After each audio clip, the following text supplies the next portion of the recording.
All right, so we recently had a shift in the nodal axes. So the south end of the lunar nodal axis was in Capricorn, and the north end of that was in Cancer. So north node is sort of like where we're going. This is the area of life where we are moving into a progressive way of working with that particular material.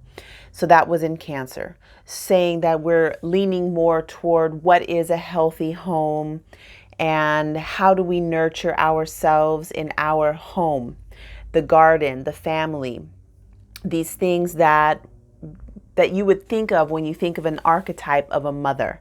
And it doesn't just mean actual mothers or women even. It's just that nurturing part of the home. Who's in the home, who's cooking, who's taking care of the garden and the kids and nurturing taking care of things, watering the plants and cooking and running the household. How is that getting done? Who's doing it? In which ways are we doing it? And not only that, it's not only the household, but stretches out into how do we nurture and care for things that need, like the seeds. The seeds are kind of vulnerable and they need something to happen to them. There's a various, different seeds need different things, but they do need something in order to grow. They need water. They need to be put in the soil. Sometimes they need to be pre-digested, breaking down the outer shell before they will even do anything. So there needs to be somebody tending those seeds and making sure that they're growing healthy. So that's Cancer, and that was on the north node. South node was Capricorn. Capricorn is how we are setting our structure, foundation. It is the very, unlike Cancer being very emotionally based, empathic, psychically sensitive, knowing what you need. It's like the archetype of the mother in the household who is just running the kitchen and got all the things going, and there's a sense of empathy that the senses are streaming out into where are the kids, the pets, watering the plant. It's like holding all of this awareness and being able to nurture and tend to all those things. Capricorn on the other end of that polarity is not thinking about nurturing. It's nothing about your emotions and empathy, and it's the opposite of that. What's the opposite of Cancer? This is just facts, straightforward. Let's get this thing done. Let's get this, however they say, let's get this bread or whatever. It's like, I need to build this foundation and then build my empire. And in polarity, those two things need each other. There needs to be, and ultimately this is happening within us, that we are both ends of this polarity. So Capricorn, building, creating sustainable structures that will support and feed more than just this one thing. It's like building an empire for the whole entire family and the whole community. So having the South Node in Capricorn says that we're digesting the old ways that we have done that material. And Capricorn also represents government systems, whereas Cancer is home systems, home and family systems. So we've been experiencing this South Node digestion of Capricorn, digesting the old ways, really getting clear on who is in charge, who is the authority, and how have I given my inner author, my inner authority over to somebody else to write my rules and my script and tell me what to do. Just tell me what I need to do. That's kind of what we have been programmed to do. When I was in the military, I heard this a lot of times. We didn't pay you to think. So it's kind of like that in our system. It's like you just do what you're told, and very little questions asked.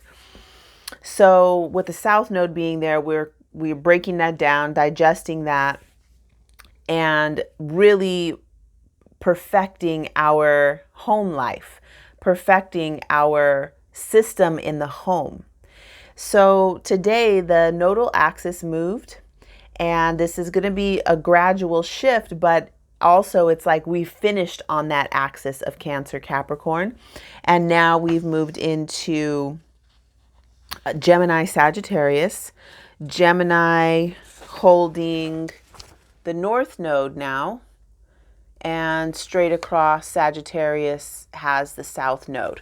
So now the South Node is going to be, again, digesting material, and Sagittarius being the philosophy of life, the way that we travel, what we travel to, why we travel, what we study. It's like traveling to go learn, expanding your consciousness, growing your mind. And with the South Node there now, it's now that we're digesting that material. What is it that I need to study? What is my philosophy for life? And breaking down the old philosophies. And so anytime something's breaking down, it's getting digested. The energy from that material is being liberated.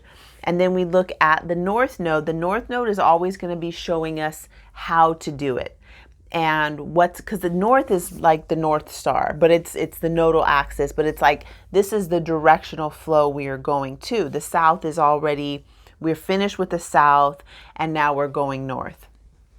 So now with the North Node in Gemini, the investigation is, what is fun? What makes me feel completely free? The feeling that I think of with the North Node in Gemini is when you go hear really good live music and you look around, everybody's connected, everybody is really lifted, depending on the band you're seeing. But generally, it's like this feeling of magic. This is Gemini's realm, magic, the magician. And it's fun just for the sake of having fun. There's no real reason for it. Whereas in Capricorn, it's all about building sustainability and having structures. Gemini is so opposite of that, when it's like creating beautiful music that's going to end. You know, it has 4 or 5 minutes, maybe 10 if it's a really good song, but it ends. And what happens then? You know, that art, it's over, but everybody who's listened to that music has been impacted, and maybe they had an inspiration, maybe they had an insight, maybe they were somehow inspired to do something different with their life. Who knows? A lot of magical things happen listening to music. And in our culture, we haven't really put a lot of value and emphasis on the music and the musicians. Musicians barely get paid. There's a group of 5 guys that show up or women who show up at a place to play a show, and at the end of the night they walk out with $60 each after they've paid for everything, and they had to start getting ready for the show at 7. They get home at 2 or 3 a.m. and they come home with $60. Like, that's really how a lot of these stories go. So maybe 100 if it was a big gig. So I feel like with the North Node in Gemini, we're looking at all of that. We're moving toward a higher level of the Gemini mysteries. And it may feel frivolous, because it is frivolous. It's frivolous fun. It's fun for the sake of creativity, being the muse. And this is lasting for a whole year. So moving out of Cancer Capricorn, moving into Sagittarius Gemini, and we begin our investigation into this material.